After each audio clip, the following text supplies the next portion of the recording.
Paula Silvestre, sou a diretora da área da formação, e temos hoje um dia e um webinar sobre um tema cada vez mais relevante nos dias que correm, e cada vez mais oportuno, e a tendência será cada vez mais incidirem as nossas preocupações sobre estes temas. Hoje, o tema do nosso webinar é a proteção de dados do denunciante no sistema de gestão de compliance. E desde já quero agradecer a todos os participantes e que, juntamente a nós, consideram este tema relevante dentro das suas próprias organizações, como do ponto de vista até pessoal.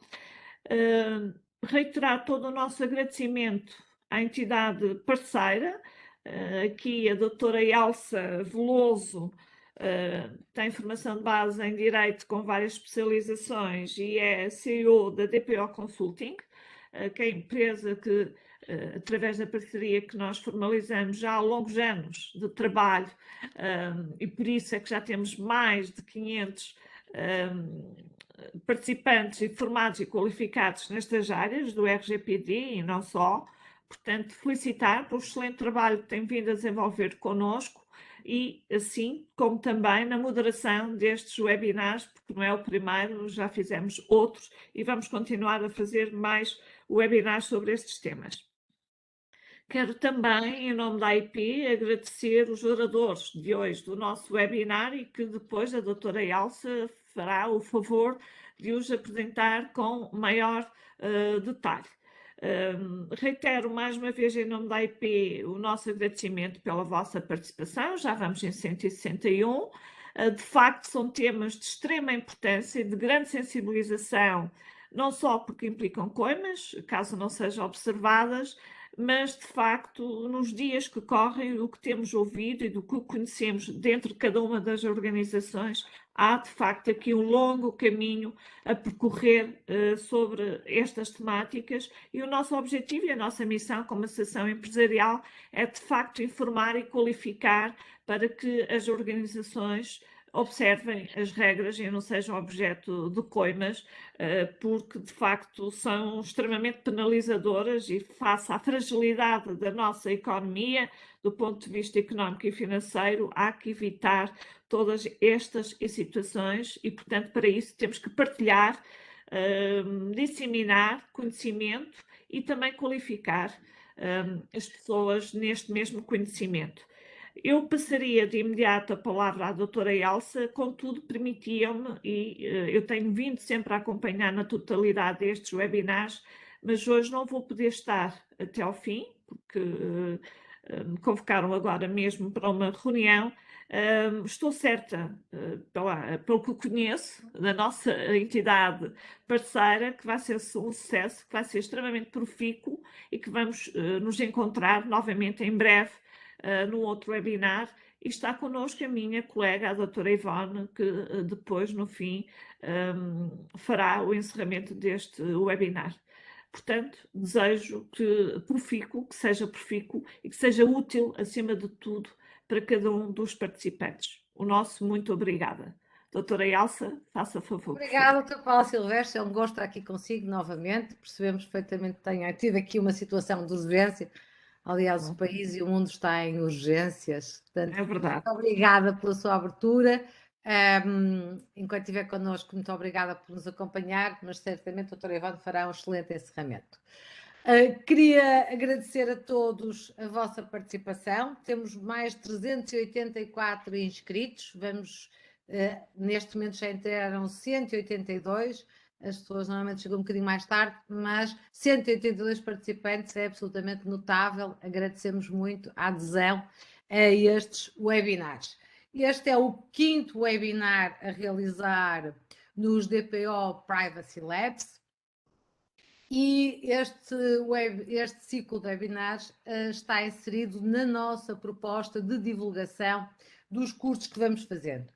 Quer do curso de Compliance, que vai arrancar dia 19 de Abril. Dia 19 de Abril temos um curso de Compliance de 12 horas dedicado às linhas de denúncia e proteção dos denunciantes. Quer em maio estamos a arrancar também com muito orgulhosamente com a 21ª edição do DPO Pro, onde nós formamos encarregados de proteção de dados, e vejo muitas caras aqui conhecidas que são nossos formandos, nossos amigos, nossos parceiros, e portanto muito obrigada por nos apoiarem. Esperemos que quem ainda não tem uma linha de denúncia venha fazer o curso connosco para perceber como é que se faz. É um curso de 12 horas, levezinho, com oradores muito, muito interessantes e principalmente experientes, com muitos anos de implementação de linhas de denúncia, canais de denúncia e proteção do denunciante. Hoje temos connosco duas figuras extremamente relevantes desta matéria. Temos o Wojtek Zimankiewicz, que é partner da Closer e é uma pessoa muito experiente. Sem som, não ouço nada. É uma pessoa muito experiente nesta área. Vai-nos dar com certeza uma visão muito abrangente do que são sistemas de compliance, proteção do denunciante e os canais de denúncia propriamente ditos. E agradeço muito, muito ao Filipe Pontes a sua disponibilidade e a sua generosidade também para estar connosco, coordenador da auditoria no setor segurador, membro do Conselho Fiscal do Observatório de Economia e Gestão de Fraude, o EBGEF, membro da direção do Instituto Português de Auditores Internos, do IPAI, docente da cadeira Auditorias e Gestão de Fraude em várias universidades de prestígio e um consultor com muita experiência, muitos anos de trabalho efetivo na área da banca, dos seguros, e portanto temos aqui dois oradores de elevadíssima qualidade, a quem eu agradeço profundamente o seu tempo, a disponibilidade e estarem connosco. Eu ia pedir uma intervenção inicial a cada um. Vamos alterar por acordo das partes. O Filipe Pontes fará o favor de fazer a primeira intervenção. Vamos conversar sobre a proteção de dados do denunciante no sistema de gestão de compliance, e quando se fala em gestão de sistema de compliance, já se está a falar do mundo, não é? A palavra compliance foi entrando no nosso vocabulário, primeiro na banca, nos seguros e nos setores mais regulados, e depois agora estendendo-se a todos os níveis de organização, e com a diretiva 2019-1937 do Parlamento Europeu e do Conselho, de 23 de outubro, que foi transposta para o ordenamento jurídico nacional com a Lei 93/2001, de 20 de dezembro, e muito, muito, muito mais legislação que tem vindo a ser transposta cada vez mais apertada e cada vez mais exigente, tornam todo este cumprimento um enorme desafio para as organizações. Filipe Pontes pedia o favor da sua intervenção. Muito obrigada. Muito obrigada, doutora Elsa, pelo convite, e também muito obrigado a todos, aos mais 200 que já nos assistem. Eu julgo que tenho o privilégio para partilhar a tela, irei tentar fazê-lo. Ok. Portanto, eu tinha aqui uma breve introdução, enfim, que gostaria de partilhar convosco, que de facto este tema é de facto um tema que me acompanha e com o qual tenho entusiasticamente acompanhado e trabalhado particularmente nos últimos 10 anos. Queria falar aqui na perspectiva de quem profissionalmente gera e geriu canais de denúncia, portanto, no setor financeiro, onde esta implementação já está de facto em curso, e depois, enfim, fruto daquele que é o meu entusiasmo sobre este tipo de ferramentas, vão perceber certamente que o casamento com a proteção de dados e a importância também da proteção de dados quando se implementa este tipo de ferramentas.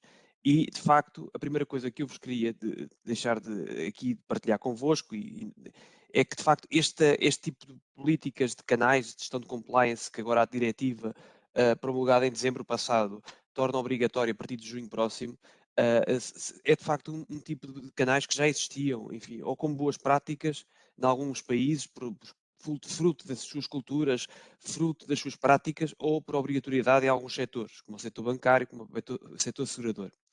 E quando se fala nestas transposições, nestas obrigatoriedades, nestas mudanças, muitas das vezes é considerado e considera-se, será que, enfim, isto traz vantagens? Será que isto é de facto relevante? Será que isto de facto é apenas um cumprimento de um requisito legal ou é algo mais? Pronto. E eu queria-vos passar esta mensagem, porque de facto sou entusiasta do tema e como formação base da auditoria, de facto ao longo da minha vida adaptei-me a este tipo de evoluções e todas as situações que a profissão obrigou de adaptação e de facto apreendo-me e defendo-me hoje como um fervoroso defensor dos canais de denúncia, como acelerador, como canal de melhoria da detecção da fraude, da detecção de casos de auditoria. Portanto, a importância que uma ferramenta de compliance tem para melhorar e detectarmos rapidamente aquilo que temos de anómalo nas nossas organizações. E por isso, sem vos querer amassar, tinha apenas aqui alguns slides que gostaria de partilhar convosco,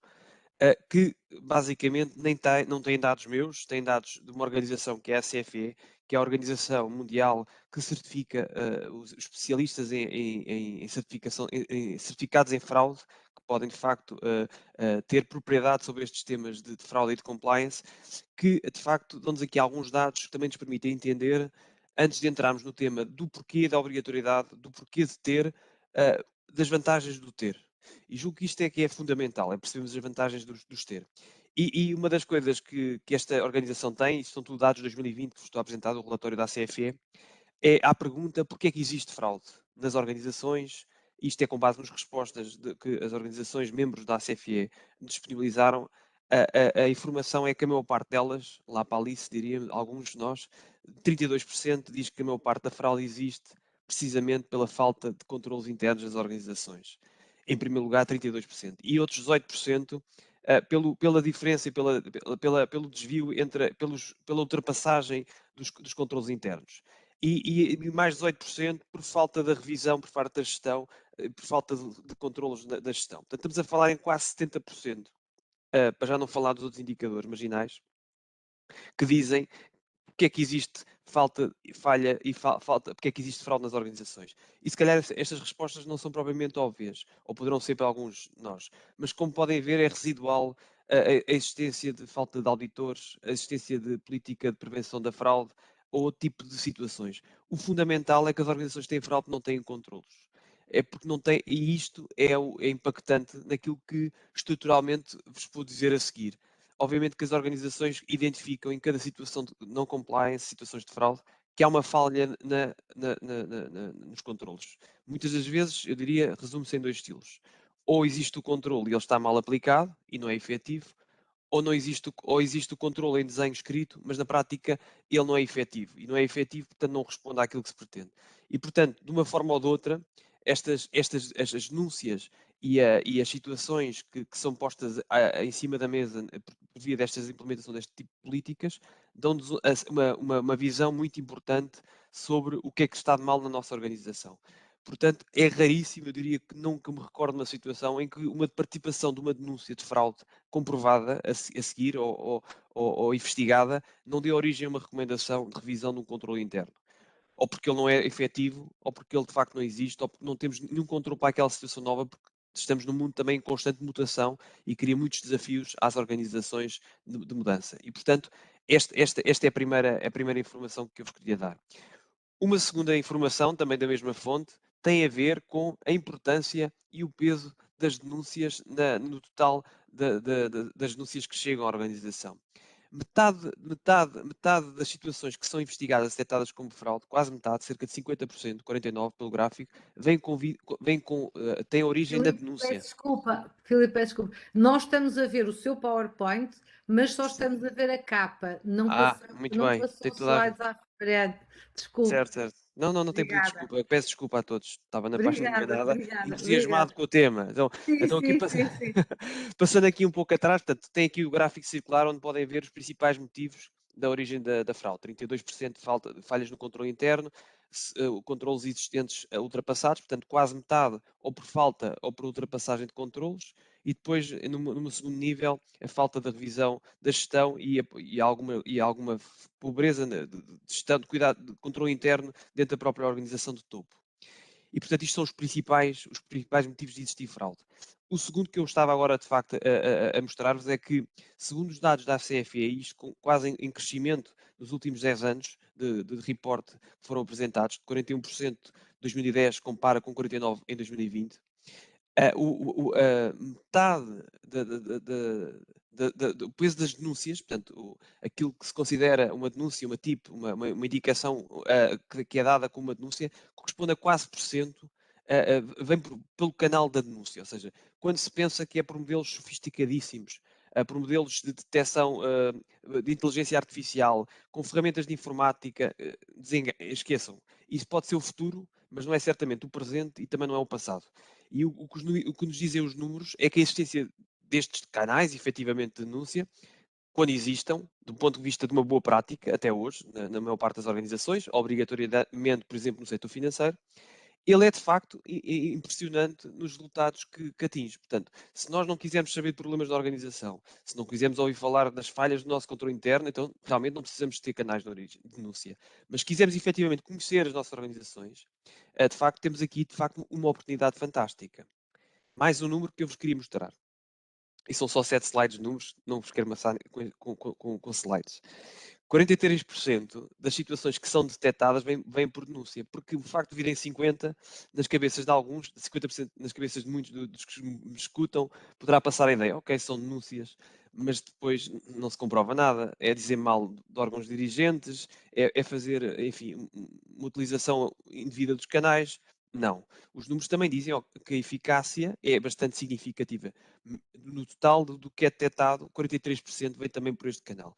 Portanto, não é só na entrada, é também no fim, na própria conclusão. Portanto, valerá ou não valerá a pena a existência destes canais? Era preciso termos agora uma diretiva que os obrigasse a existirem? Será que era preciso? Talvez não.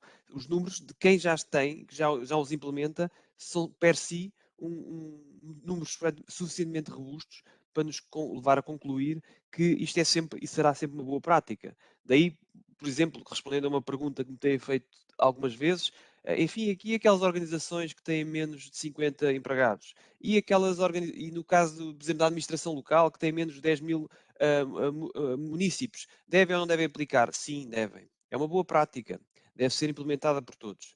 E, portanto, isto é de facto o que eu digo? Não. É o que dizem os números de quem estuda isto. E mais outra coisa que também é importante dizer, esta lógica do whistleblowing, a denúncia, não é? O sangrar da denúncia, tem uma tradução, é de facto um nome curioso, vem culturalmente de uma origem de um país, enfim, do telefone vermelho, todos terão alguma visão, alguns do telefone vermelho que tocava, e de facto a lógica anglo-saxónica e cultural das denúncias. E de facto isto é fundamental. Os canais de denúncia começam agora e provavelmente empresas enfim, como o Voitec poderá apresentar já a seguir, desenvolveram ferramentas, implementaram ferramentas digitais, mas nas suas origens estes canais de denúncia, enfim, era a carta deixada debaixo ou deixada em cima da secretária do auditor, ou era o canal de denúncio telefónico, da linha telefónica para denúncia, ou era o mail. E, portanto, o meio aqui importa muito na proteção de dados, como falaremos a seguir, mas importava muito pouco no passado na garantia de que essa informação era emitida por alguém e recebida por outro, que iria tratá-la. Portanto, isto era uma coisa que já existia. E neste caso, aqui está um número que era muito relevante, a utilização do mail e do telefone. 33% das denúncias vinha por este canal. Portanto, é de facto um número significativo. Aqui outra coisa que eu diria o teste do algodão é, enfim, então, mas qual é a eficácia comparativa com quem tem canais de denúncias e quem não tem canais de denúncias? Dizem-nos os números da CFE, que quando existem canais de denúncia, as hotlines, aqui para a apresentação, existe 49% dos casos detectados foram por indicação efetivamente dessa denúncia. Enquanto quando não existem os canais, ele só tem 31%, porque lá está, a gente não dizendo aos nossos colaboradores do ponto de vista interno ou aos nossos stakeholders do ponto de vista externo onde podem denunciar, eles poderão fazê-lo, porque as pessoas não estão amputadas da sua liberdade e poderão fazer uma participação anónima, uma carta anónima, um envio de um mail para um mail qualquer que está no site institucional da empresa, mas este não é o canal certo. E às vezes, por não ser o canal certo, não chega à pessoa certa. Não chega ao encarregado de ter que ler esta informação, a pessoa que vai ter esta obrigatoriedade depois de investigar. E, portanto, o facto de existir canais privilegiados, dizem-nos os números, permite maior eficácia na detecção. 49% versus 31%. Também se investiga, sempre se investiga. Portanto, mesmo que não queiramos ter informação por via do canal institucional, havia denúncias, efetivamente, sempre a chegarem às organizações. Mas os números dizem-nos, o que é efetivamente expectável, que existindo o caminho correto para participar, para denunciar, então a eficácia destas denúncias optimiza-se. E um último slide. Vos queria mostrar que é também no tempo, na duração. O que é que demora mais ou menos tempo? O que é que valerá mais a pena? Quanto as organizações detectam mais rapidamente ou não quando têm estes canais de denúncias? Dizem também os números que sim. Ou seja, com a existência de canais de denúncia, não só vai dirigido efetivamente à pessoa que tem que investigar, como por via da informação que é dada, ou no caso de não ser uma denúncia anónima, pelo contacto que é aberto e correspondido e pela relação de confiança que é estabelecida, acelera-se os tempos médios de investigação e detecção das situações. Comparem termos médios de 12 meses a 18. E, portanto, isto eu diria que é vendável para qualquer CEO de qualquer organização ter um canal que, por um lado, não só seja mais rápida, como detete mais, eu diria que no limite que transpõe e que transparece uma maior transparência para toda a organização e incentiva toda a organização, interna e externamente, dando maior confiança ao player, esta visão de todas as vantagens que um canal de denúncia efetivamente produz. Portanto, era isto um pouco que eu vos tinha para dizer numa primeira intervenção, juntando apenas aqui um tópico, que é de facto o tópico principal que une muitos dos que nos assistem, que é a questão da proteção de dados. Ora, a proteção de dados, neste caminho com os canais de denúncia, sempre percorreu o seu caminho ao lado. Ou seja, a existência de canais de denúncia com a possibilidade de participação anónima não são de hoje, já vem de muito tempo atrás, no setor financeiro, a sua possibilidade de denúncia anónima, sendo que há aqui uma pequena questão que é, em termos de números, e agora já não são os da CFE, são da minha experiência, existe maior eficácia na detecção de fraude quando as denúncias não são anónimas, quando é aberta até a possibilidade de uma troca de informações com mais alguns dados que possam ser trocados, versus a uma situação em que é uma denúncia anónima, em que muitas das vezes não está tão bem suportada, em que de facto não traz tanta informação e cuja proteção, apesar de ter que ser garantida, por vezes tem um preço a pagar que é poder ou ser mais demorada a investigação ou a investigação, a lead da investigação ser um pouco vaga e ter mais um pouco de trabalho. E, portanto, essa proteção de dados e com os caminhos que agora o legislador prevê, que é o casamento das melhores práticas na proteção de dados, mas também da existência da obrigatoriedade do canal de denúncia, nos termos previstos da lei, respeita ao melhor das melhores práticas, na minha opinião.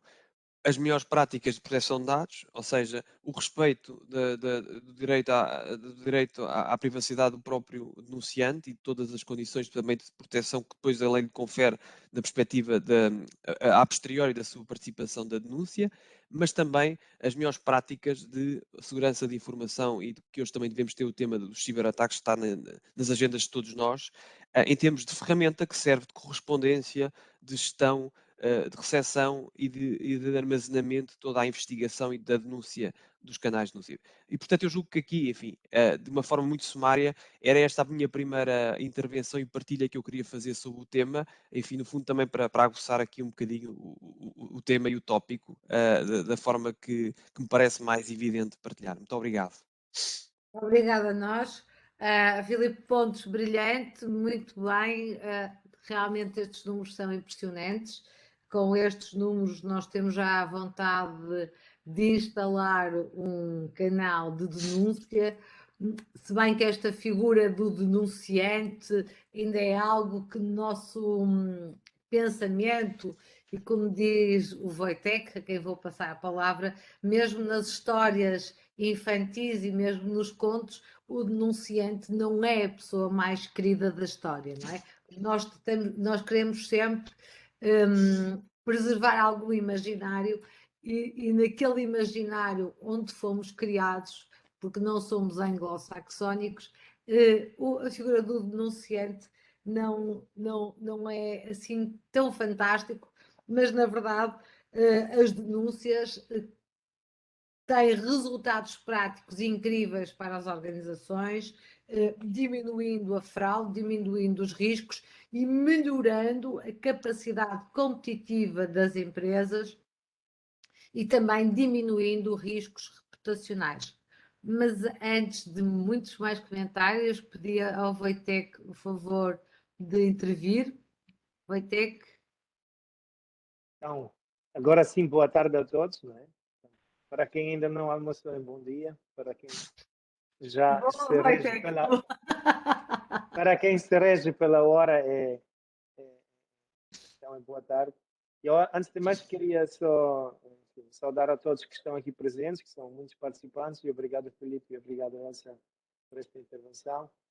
Eu estou no aeroporto com hotspot, portanto, se por algum motivo a ligação quebrar, eu vou tentar voltar rapidamente de volta e peço desculpa por qualquer barulho que se possa ouvir aqui em background.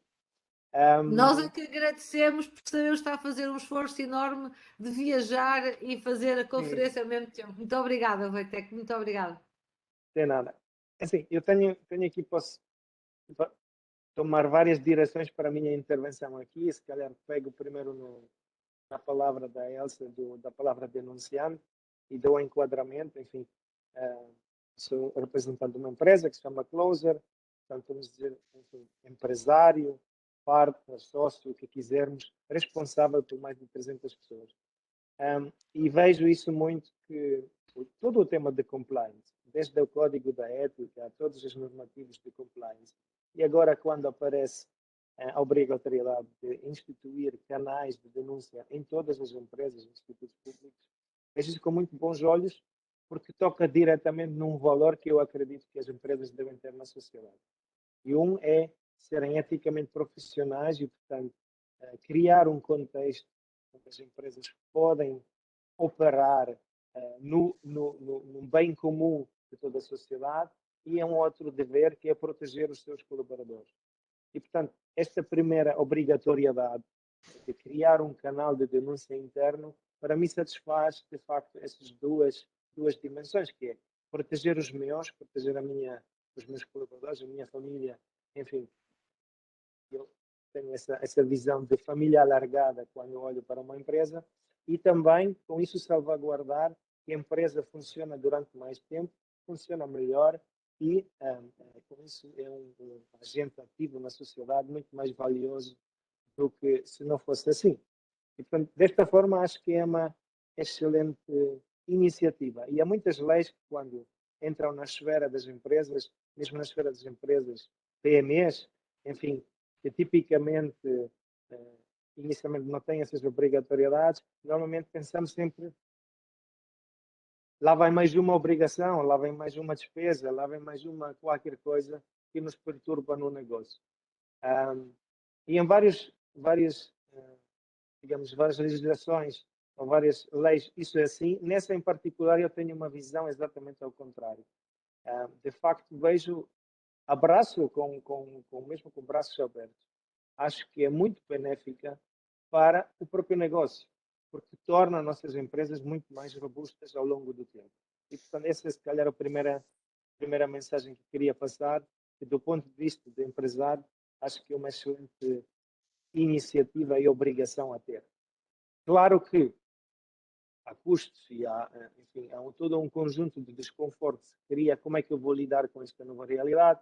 Que canais é que eu devo adotar? Enfim, como é que eu vou me comportar numa fase de investigação da denúncia? Enfim, quem é que tem que receber formação? Portanto, aqui, obviamente, muitas perguntas que se levantam e um caminho de maturidade que vamos ter que percorrer. Há empresas, enfim, como a DPO, que nos ajudam nesse caminho, empresas como a Closer, outras das ferramentas também, e associações como você e o José também, enfim, se encarregam de nos ajudar e nos apoiar a encontrar as respostas certas. Sobre a palavra denunciante, ele também falou, ninguém gosta, mesmo a nível infantil, de ser o denunciante, o bufo, né? De facto, o denunciante, mesmo em regimes políticos ditatoriais, comunistas, fascistas, etc., o denunciante e a pessoa que denuncia o outro está muito enraizado na nossa cadeia de valores enquanto pessoas. Não é bom ser denunciante. E esta imagem, esta associação de quem denuncia prejudica, portanto, podemos quase dizer, quem denuncia prejudica, esta associação está muito forte. Historicamente, se vemos todos os filmes de heróis, normalmente há sempre alguém, né, o Judas, a nível religioso, há sempre alguém que, de alguma forma, passa uma palavra indevida e prejudica, então, o outro. Então, vai ser um tema também de maturidade aqui, de descolarmos esta ligação emocional com a palavra denunciante prejudicar, porque, na verdade, colarmos uma outra. Há um reframing a fazer, que é o quem denuncia protege. E, portanto, protege a sua empresa, protege a sociedade e torna-a muito mais justa, mais transparente e potencialmente melhor.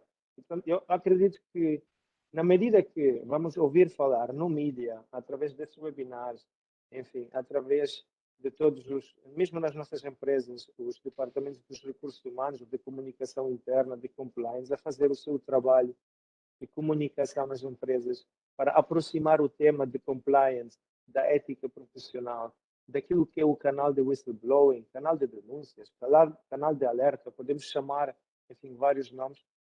Na medida que vamos ganhar esta maturidade linguística do que é, e percebemos que é para proteger os nossos, fazer a empresa melhor, mais segura, mais robusta, acho que com o tempo esta ligação mais negativa se desfaça. E os números são impressionantes. De facto, já hoje, nas poucas empresas, principalmente, tipicamente, grandes empresas e multinacionais, os números são impressionantes. 43% das fraudes resolvidas vêm através do canal de denúncia. Portanto, imaginem se todas as empresas, todos os institutos públicos, todas as organizações têm um canal que permite revelar algumas falhas que esta empresa tem. E pode não ser algo tão grave como uma fraude ou um crime. Pode ser simplesmente uma má prática. Pode ser uma coisa menor e que vai fazer com que quem investiga e a empresa, se tiver mesmo a intenção de melhorar o seu serviço interno e externo, melhorará. Portanto, implementará controlos melhor e fará com que a empresa funcionasse melhor. Portanto, esta é a minha visão. Depois, obviamente, como temos mais tempo, posso entrar numa vertente mais técnica da tecnologia, mas acho que a Elsa queria também fazer algumas perguntas, então, se calhar, deixo o guia da reunião à Elsa. Obrigada, Wojtek. Sim, acho que vai existir um enorme trabalho para realizar. Nós, efetivamente, julgo eu, pela sensibilidade, vamos ter que fazer um trabalho de evangelização muito grande e junto às empresas, porque, em primeira instância, esta figura do denunciante tem que ter muita formação, muito treino, primeiro para que apareçam denúncias de boa fé, denúncias corretas, denúncias em que as pessoas estão a fazê-lo não como um meio de retaliação ou como um meio de pressão, mas para darem dados corretos. E, portanto, se calhar eu perguntava ao Filipe como é que, da sua experiência, de todas as denúncias que lhe chegam, como é que podia arrumá-las em termos de temáticas? Tem muito revenge, tem muita vingança, tem muitas denúncias de boa-fé, tem muitas denúncias de corrupção, mais assédio sexual, assédio moral. Quais são... O que é que lhe tem vindo a chegar da sua experiência prática, se faz favor. Muito bem, é de facto uma resposta curiosa, engraçada, que eu tenho para dar, porque de facto aparece tudo e se calhar a amplitude de quando se tem uma caixa de denúncia ser de facto receptora de todo o tipo de coisas é de facto o expectável neste tipo de situações. Há de facto formas de parametrizar, por mais como um box que possamos pôr com proteção, com temáticas específicas para denunciar, aquela caixinha ou outros permite sempre entrar aqui no número mágico de um sem número de denúncias. Bom, eu diria, trabalhando no setor assegurador, e que muitas das denúncias, obviamente, estão associadas, particularmente no setor assegurador, a situações até de próprios sinistros, em que, enfim, desde um vizinho incomodado com um cliente que se está a gabar, enfim, por ter enganado a seguradora, a uma pessoa que de facto percebe-se de uma situação anómala em relação a um segurado e que participa, isso acontece. E consideramos isto ou não na lógica da revanche, enfim, dir-me-ão que sim, no final do dia permite de uma forma justa que a companhia efetivamente regularize um sinistro de uma forma adequada, de acordo com as condições, e não de acordo com, enfim, com uma situação de entorse que foi feita uma participação de sinistro, ou numa situação, e aqui o entorse é na forma e não no entorse físico, no entorse da forma como foi participada. Mas isto, para além dos sinistros, que é muito óbvio no nosso negócio, aparecem situações internas de denúncia entre colaboradores, enfim, casos, enfim, como disse bem, enfim, de assédio, e de facto são situações com temáticas que acontecem cada vez mais nos dias mais recentes, no passado mais recente, fruto até enfim, não nos 2 anos da pandemia pelos motivos óbvios, ou menos nesses temas, mas mais lá para trás. As principais as áreas de participação de denúncia, e isso percebe-se às tantas com a forma como elas nos chegam e as horas, às vezes começam a ser elas muito consecutivas ou muito recorrentes em determinados alvos.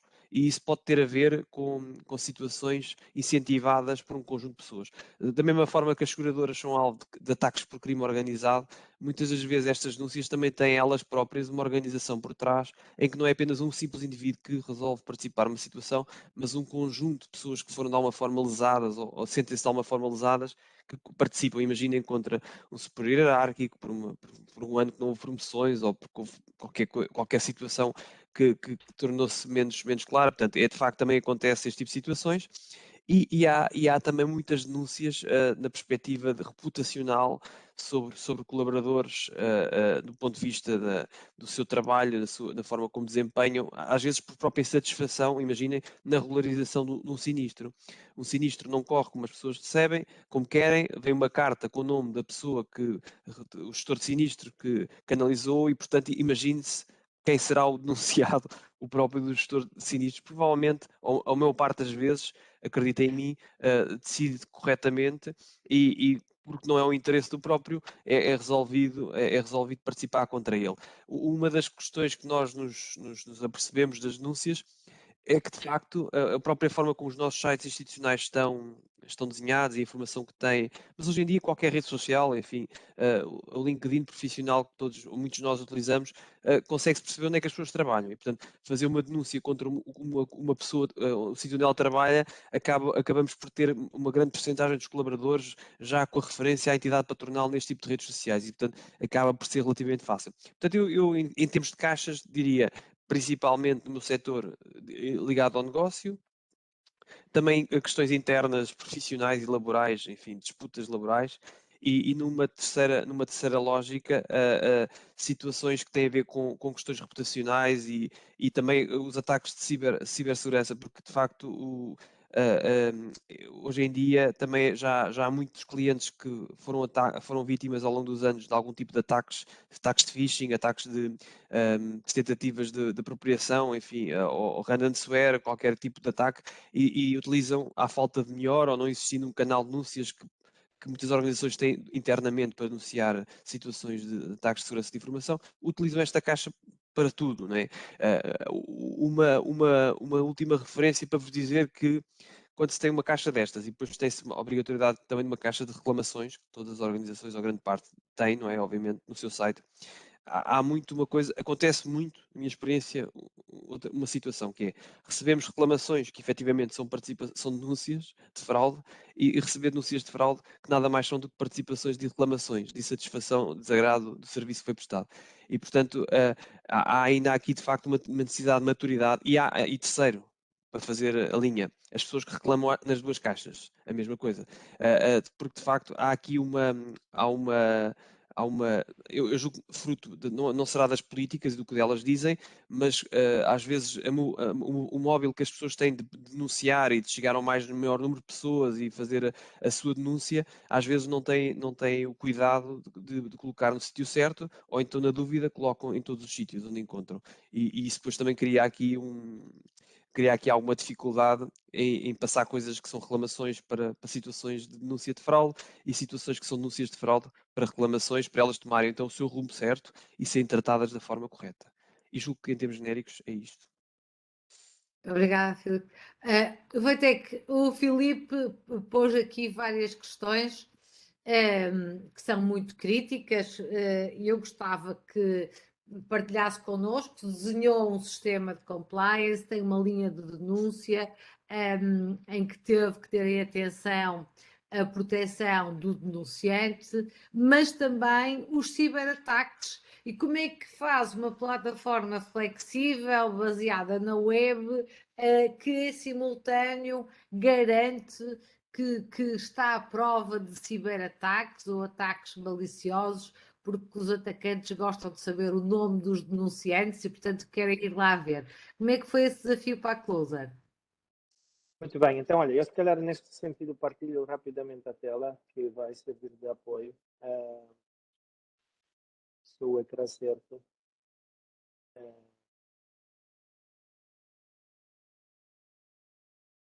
Já conseguem visualizar, correto? Sim. Sim, portanto, a plataforma chama-se Mais Transparente e, no fundo, para quem tem uma empresa tem que estar na obrigação de criar esse sistema, esse canal de denúncias. Poderia fazê-lo internamente, poderia, obviamente, criar uma caixa de e-mail, mas depois teria vários desafios que a lei obriga a quem ser ultrapassados, ou tiver feedback em determinado espaço de tempo. Toda a temática de GDPR, que num e-mail é muito mais difícil de salvaguardar. E eu diria que também o canal do telefone do hotline, dos anos 90 e 2000, neste momento não é um canal mais utilizado e todas as estatísticas apontam que é um canal que está a diminuir. E, portanto, o canal digital faz todo sentido porque serve de apoio. E esta é a razão pela qual nós também, enquanto empresa, decidimos, quando ouvimos que esta obrigatoriedade vai existir, principalmente para as pequenas e médias empresas, criar um canal que lhes facilitasse muito a vida, desde a recepção de denúncia, cumprir a lei em toda a comunicação do anonimato e da confidencialidade, da segurança da informação do RGPD, e também, mais importante ainda, na própria investigação e até a conclusão, o arquivo, a conclusão e finalização da investigação e eu comunicar com o denunciante. Portanto, é uma plataforma portuguesa, com uma empresa portuguesa que vos destaca para vos apoiar. Agora, voltando aqui à sua questão, eu vou saltar aqui alguns slides, porque o Filipe já falou, enfim, das estatísticas, e não nos alinhamos das estatísticas que quão importante, vemos aqui novamente, como é que é detectada a fraude, portanto, através dos canais de denúncias, e ir diretamente. O contexto legal acho que também é conhecido, não vale a pena aqui entrarmos diretamente sobre isso, também já falámos, mas diretamente para este desenho que é quais são os intervenientes e como é que a tecnologia aqui tem que apoiar. Que é, por um lado, temos o denunciante e a lei exige que nós garantimos o anonimato do denunciante. E, portanto, para conseguir fazê-lo e comunicar com ele na mesma, e, portanto, poder pedir mais informação, poder pedir questões de esclarecimento, nada melhor do que efetivamente uma plataforma que consegue, enfim, do ponto de vista tecnológico, garantir este canal de comunicação e, ao mesmo tempo, a empresa, ou o gestor das denúncias, ou o compliance officer, não saberá quem está do outro lado. E este é também um filtro, porque o Filipe bem disse que vai haver, com certeza, e por, digamos, esse canal facilitar mais uma participação de uma denúncia, de um alerta, vai haver muitos falsos positivos. Portanto, vai haver, se calhar, denúncias que não são feitas de boa fé. E, portanto, é importante rapidamente, por um lado, cumprir a lei, mas, por outro lado, fechar aquelas que não interessam, que é só barulho, só noise. Né? E, portanto, eu, como gestor denunciante, ter a capacidade de lançar uma questão para esclarecimento e, se essa questão não for respondida adequadamente, poder arquivar esta denúncia que é falsa, que é diminuta, que não tem gravidade, ou é simplesmente uma reclamação. Então, isso permite-me, de uma forma muito ágil, fazê-lo. Portanto, rapidamente limpar aquilo que não interessa e deixar no sistema só aquilo que interessa. Perguntou-me como é que isto é garantido. Obviamente, assim, não vou entrar em detalhes técnicos. Os dados todos estão encriptados, pois estão em data centers, estão, enfim, em Europa. No nosso caso, é da própria Microsoft, tem um batalhão enorme de sistemas de segurança que nos permite salvaguardar e ter as melhores práticas de segurança que existem no planeta. E, portanto, é muito melhor confiar num gigante de guardar, digamos, o tesouro que são os dados nesse aspecto. Também não tem acesso a eles, simplesmente tenha toda a infraestrutura à volta, os muros à volta, do que uma empresa que tem um servidor na sua casa, o informático na sua casa, que quando tiver entre ligar impressoras e ligar cabos e comprar servidores, também tem que se preocupar 24/7 com a segurança. Não dá. Quando é uma empresa especializada que tem, digamos, este forte, esta barreira, dá-nos mais segurança a nível de contra os cyberataques. Depois, dentro da empresa, e a toda esta parte cinzenta, temos que comunicar e permitir que a informação flui entre os vários intervenientes. E, portanto, temos uma figura que é o gestor das denúncias, que em muitas empresas vai ser ou o Compliance Officer, ou o próprio DPO, ou até alguém dos recursos humanos, sempre em cargo de direção, que terá que organizar toda a investigação uma vez uma denúncia passar para esta fase e intervir ou com equipas internas e externas de investigação, que, por exemplo, acontece muito quando nós temos se calhar, denúncia de caráter mais financeiro, somos capazes de perceber melhor o que é que está a fazer. Quando é, por exemplo, assédio sexual ou uma coisa mais grave, mais perto do crime, se calhar precisamos de ajuda de intervenientes mais competentes. Então, há parceiros externos que podem ajudar nesta investigação, a testemunhas e aos visados. E há de proteger todos eles. E há de, enfim, garantir que ninguém que não deve ter acesso à informação não tem acesso a essa informação. E só tem que deve ter. E, portanto, isto com um e-mail é impossível de garantir, mas com um sistema como o mais transparente é. E é isso. Como é que isto funciona? Se calhar também para quem nunca viu um sistema de denúncia, de um canal de denúncias. Tipicamente um formulário na internet que está enquadrado no próprio website da empresa, e, portanto, a pessoa acede, qualquer pessoa acede, pode estar na intranet da empresa se for um canal interno. Se for um canal aberto ao público, então pode estar no próprio website aberto ao público, se a empresa se decidir. Se uma nota à parte, que nesta fase as empresas não são obrigadas a criar um canal interno e externo, apenas devem incluir um canal interno de denúncias, portanto, para os seus colaboradores. Portanto, há alguns na intranet ou numa zona reservada. Mas eu tenho uma dúvida. Então, se a lei diz que nós devemos, qualquer pessoa pode denunciar e podem denunciar voluntários, estagiários, remunerados ou não remunerados, prestadores de serviços, contratantes, subcontratantes, fornecedores, quaisquer pessoas que atuem sob a sua supervisão ou direção. Como é que esta gente toda, que também tem o direito de denunciar, vai denunciar se o canal for interno? Sim, é assim.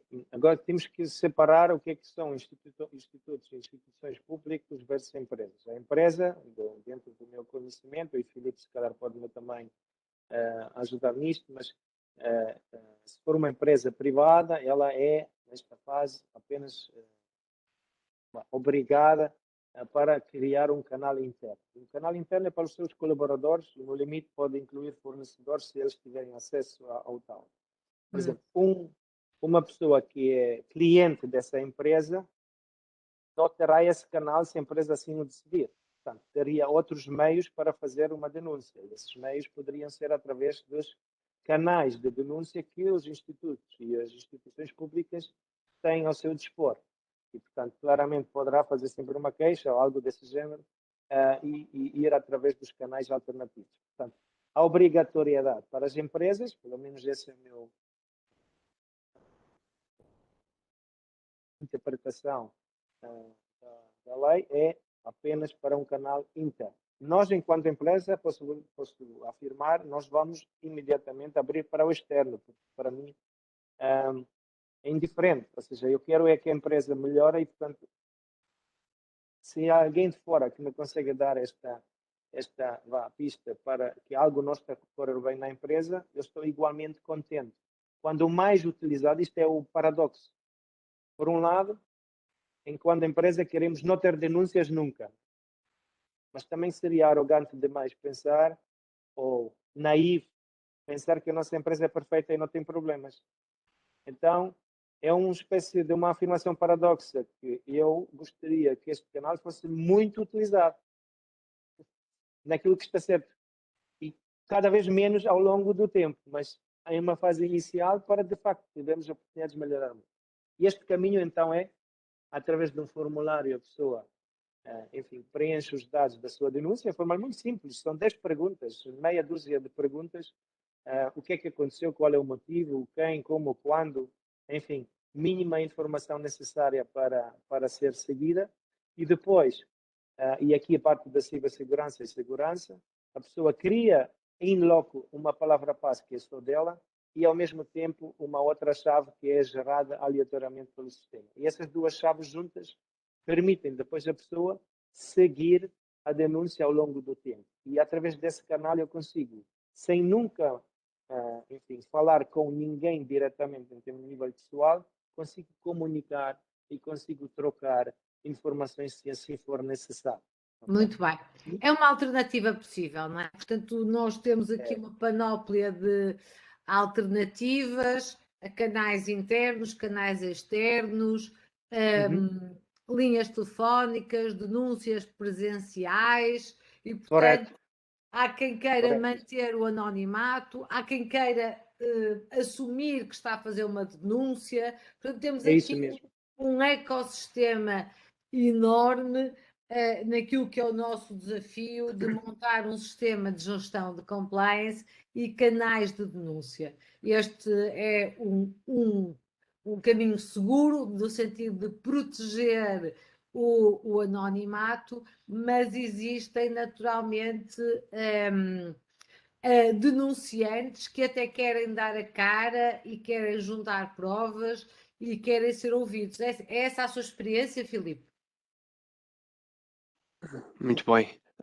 Essa de facto é uma boa experiência quando existe essa possibilidade. Como eu disse um pouco na minha primeira apresentação, da minha experiência, é de facto importante a colaboração do denunciante.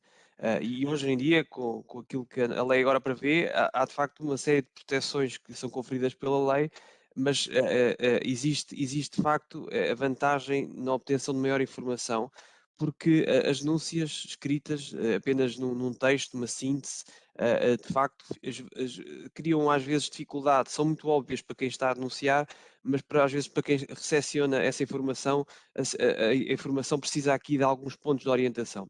E por isso, enfim, nas políticas das quais eu fui responsável pela denúncia, pelo canal de denúncias, implementei sempre uma boa prática na altura, que era um SLA de resposta, ou seja, um tempo máximo de resposta de 48 horas, uma resposta inicial, uma resposta que não, obviamente não vai dar o resultado da investigação, nem apenas para acusar a recepção da denúncia e eventualmente solicitar o agendamento de uma reunião para reunir mais algum tipo de informações, isto no caso existir essa colaboração, porque como todos imaginam, as denúncias muitas vezes são um pouco vagas e o lugar é essa recolha de informações, essa uma reunião, enfim, sempre nos termos que o telefónico, ou por videoconferência, ou presencial, nos termos que seja mais confortável e que haja bom acordo por parte do denunciante o fazer, realmente acabam por ser elas muito importantes para permitirem perceber várias coisas, mais sobre a denúncia, mas também, e daí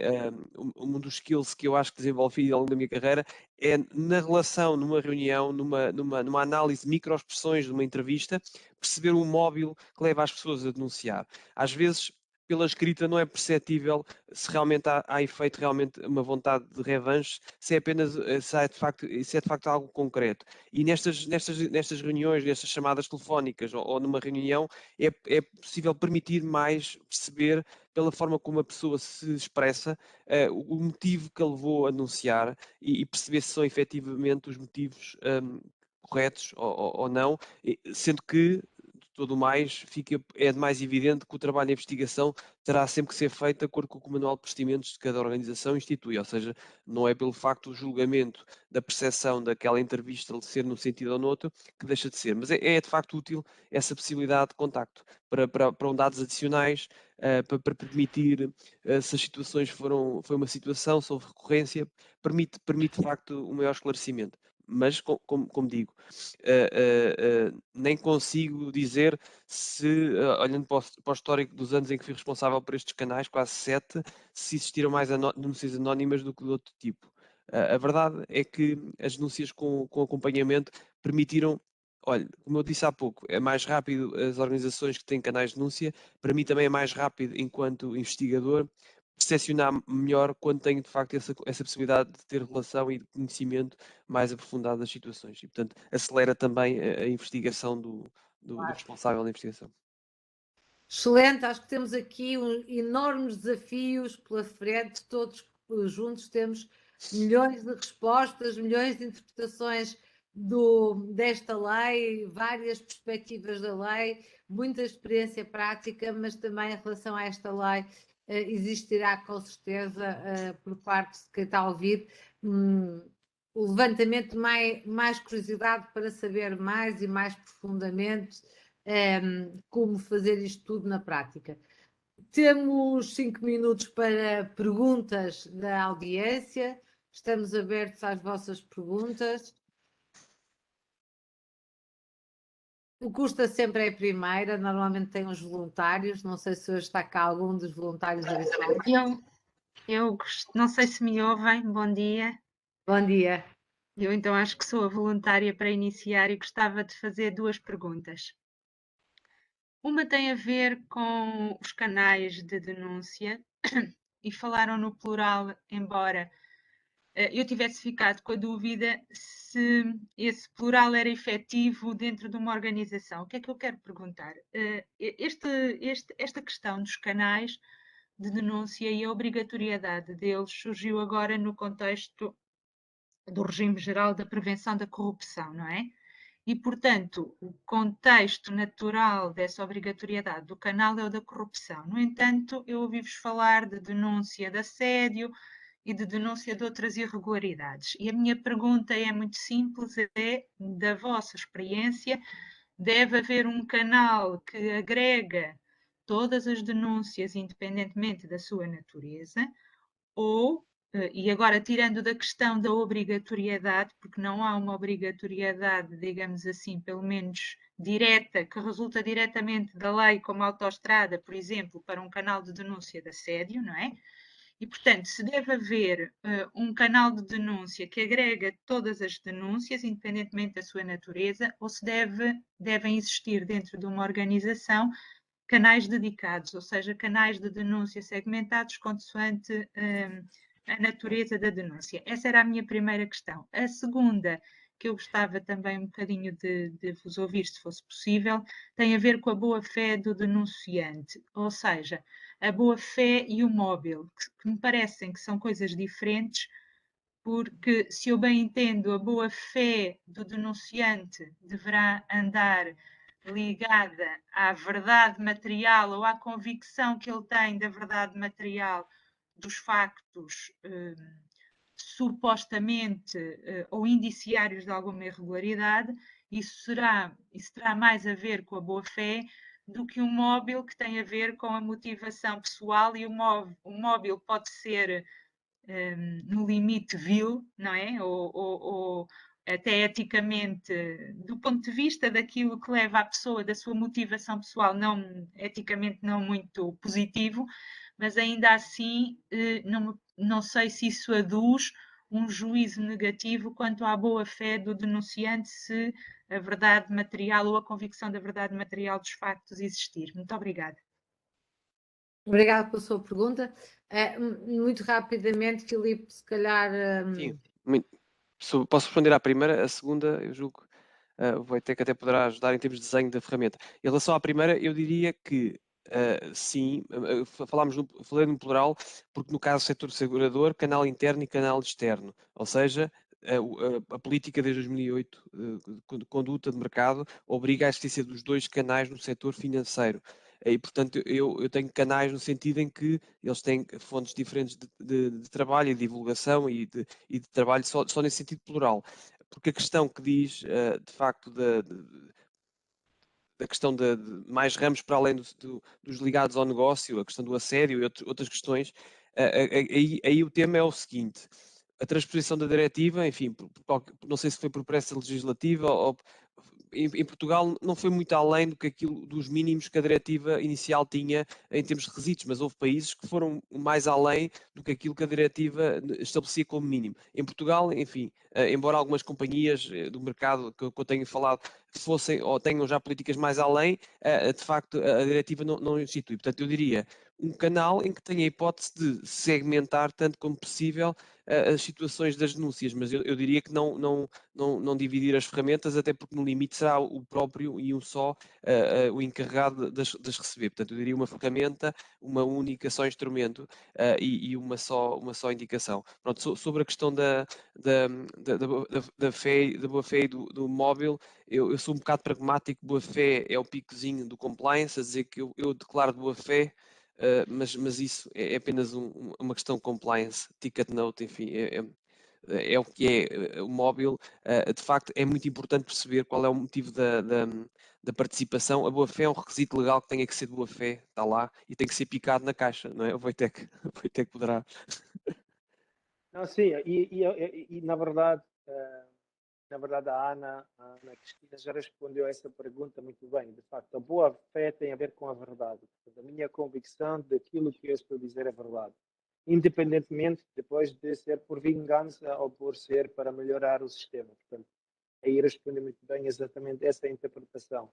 Sobre a questão dos canais, não existe nenhuma obrigatoriedade de separar os canais de entrada.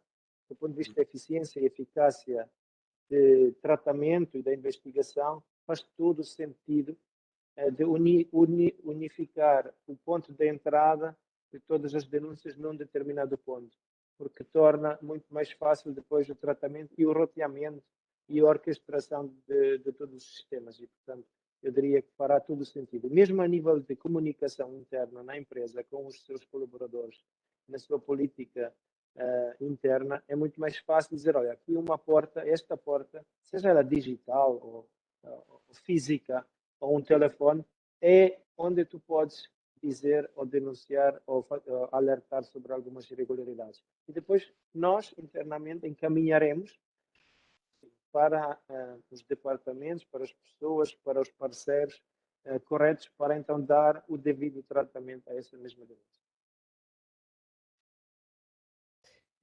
A última pergunta, Obrigada. que nós temos que cumprir. O Wojtek está no aeroporto e tem uma agenda apertada.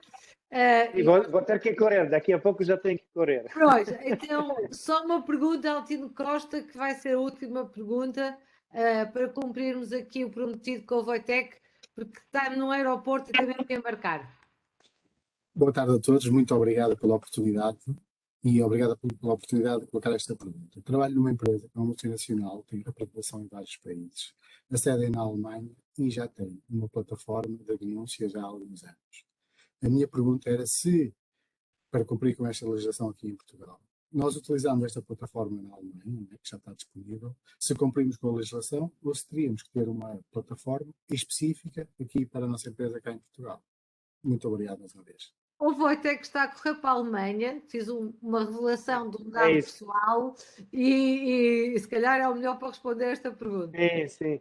Ou seja, de longe não consigo dizer se a plataforma que hoje já está a utilizar está em conformidade com a lei ou não, mas pelas probabilidades poderia dizer o seguinte: essa diretiva é europeia e foi transposta em todos os países europeus, uns mais atrasados do que outros, e portanto, à partida, eu diria que qualquer fabricante que está a oferecer os seus serviços de canais de denúncias em qualquer país europeu vai ter que, ou já o fez, ou vai ter que o fazer e tornar com que esta plataforma seja em conformidade com a lei. Portanto, eu diria, pelas probabilidades, 99% que a plataforma esteja em conformidade com a lei, mas é algo que teria que falar com o vendor, com o service provider da plataforma. Há, obviamente, aqui pequenas diferenças e essas, se calhar, posso desde logo afirmar, que é Portugal fez uma coisa, antecipou-se num ponto que outros países não tinham que o fazer, nomeadamente na dimensão da empresa. E, portanto, empresas com entre 50 e 250 pessoas, a diretiva europeia obrigava apenas a partir de 2023 esta implementação desses canais. Portanto, em Portugal aproveitou 17 de dezembro de 2021 para antecipar-se e dizer não, nós vamos implementar isso já para todos. E então poderá haver, por exemplo, se uma empresa na Alemanha, uma empresa grande, mas aqui em Portugal a subsidiária é mais pequena, não sei qual é, e portanto poderá haver aqui alguma distinção. Okay? É o único alerta que posso aqui fazer sobre as diferenças entre os países europeus. Eu agradeço muito a participação do Wojtek e do Filipe Pontes. Prometi ao Wojtek que ele não teria que ter um ataque cardíaco no aeroporto e, portanto, que sairia a tempo. Passava a palavra à doutora Ivone para fazer o encerramento, mas com o meu profundo agradecimento pela excelente e maravilhosa contribuição de ambos. Foi muito, muito enriquecedor e vamos com certeza continuar a falar, pelo menos os três de certeza, mas esperemos com mais dos nossos participantes e que vejam esta plataforma, que falem connosco, porque temos muitos desafios pela frente. Muito obrigada pela minha parte, fiquei encantada com as apresentações, profundos agradecimentos pelo vosso tempo. Doutora Ivone. Antes, doutora Ivone, eu vou correr mesmo, porque vou-me despedir. Obrigada, Wojtek, obrigada. Obrigada. Obrigada. Muito boa tarde. Boa tarde a todos. Não vou tomar muito do vosso tempo, porque também já passamos aqui também um bocadinho da uma e todos temos que almoçar e correr de trabalho. Na minha parte, quero formalmente, mais uma vez, agradecer a presença de todos, recordando-vos também as próximas iniciativas que vamos ter. As próximas iniciativas na área do RGPD, além dos 2 webinars, um já no dia 24 de março e depois outro no dia 8 de abril. Temos também o curso Compliance, Canais de Denúncia e Proteção aos Denunciantes, no dia 19 de abril. Este é um curso que já está confirmado, embora ainda tenhamos vagas, portanto, e por isso mantemos as inscrições abertas naturalmente. Mas não há dúvida que vai avançar e que se vai realizar. Depois temos, um pouquinho mais tarde, no dia 23 de maio, o curso DPO Pro encarregado de proteção de dados. Este curso específico, e apesar do nome, não é frequentado necessariamente para quem já é ou pretende vir a ser encarregado de proteção de dados. Temos vários profissionais que estão no terreno a cooperar na implementação nas suas organizações ou a prestar serviços que complementam também este aspecto. Por isso temos profissionais que vêm fazer o curso também de DPO Pro encarregado de proteção de dados, que vêm da área do marketing, da publicidade, claro, do direito de trabalho e também do compliance. E técnicos diretores administrativos e financeiros dependente da dimensão das empresas também. Portanto, há um leque de profissionais que podem e devem aproveitar todo o conteúdo que nós abordamos ao longo das sessões, são todas elas online.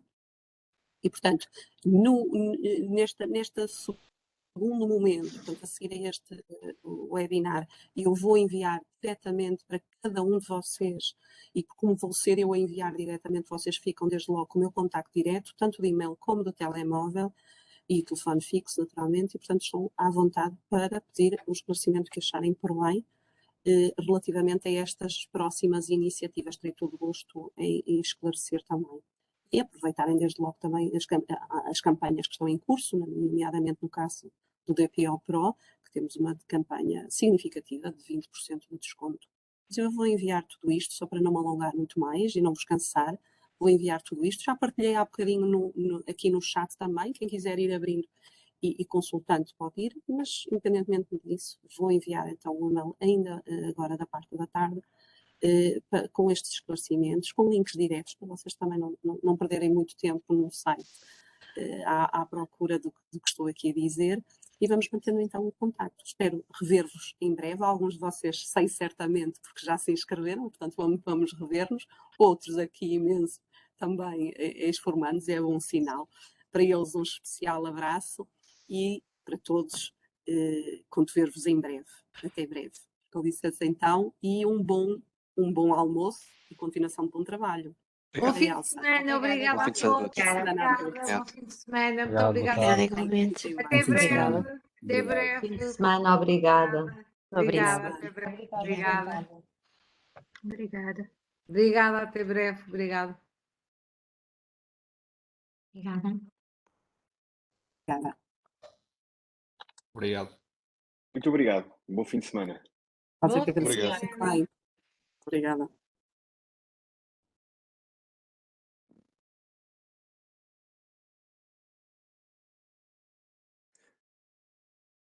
Queria-me só despedir e agradecer mais uma vez o convite. O resto, um fim de semana. Um bom fim de semana a todos. Muito Nós obrigada. agradecemos, Filipe. Fique bem. Olha, vamos continuar em contacto e vamos